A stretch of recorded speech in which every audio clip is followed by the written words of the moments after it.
Hello friends, welcome to our channel. இன்னைக்கு வந்து நம்ம என்ன ரெசிபி பார்க்க போறோம்னா, குக் வித் கோமாளியில இர்ஃபான் பண்ண வாழைப்பழ பணியாரம் எப்படி பண்றதுன்னு பார்க்கலாம். ஃபர்ஸ்ட் ஒரு அரை கப் தண்ணி எடுத்திருக்கிறேன். இப்போ இதுல அரை கப் வெல்லம் சேர்த்துக்கோங்க. இந்த மாதிரி இடிச்சு வச்சிருக்கேன்.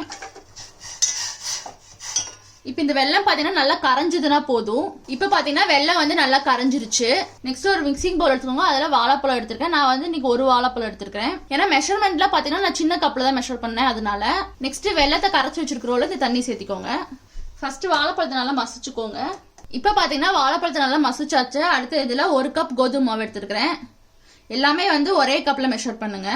அரிசி மாவு பாத்தீங்கன்னா ஒரு ஸ்பூன் சேர்த்திக்கோங்க. ஒரு 1/4 ஸ்பூன் அளவுக்கு ஏலக்காய் பவுடர் சேர்த்திக்கோங்க.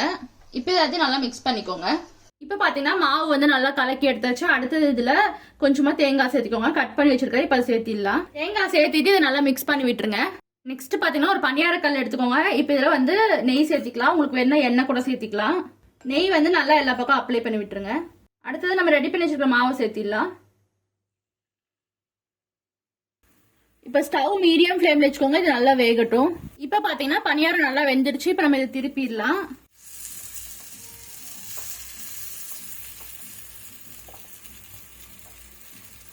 திருப்பி போட்டு இன்னும் கொஞ்சம் நேரம் இது நல்லா வேகட்டும். அவ்வளவுதான், குக் வித் கோமாளில இர்ஃபான் பண்ண வாழைப்பழ பணியாரம் ரெடி ஆயிடுச்சு. நீங்களும் இதை ட்ரை பண்ணி பார்த்துட்டு எப்படி இருந்துச்சுன்னு சொல்லுங்க. நம்ம மறுபடியும் அடுத்த வீடியோல பார்க்கலாம்.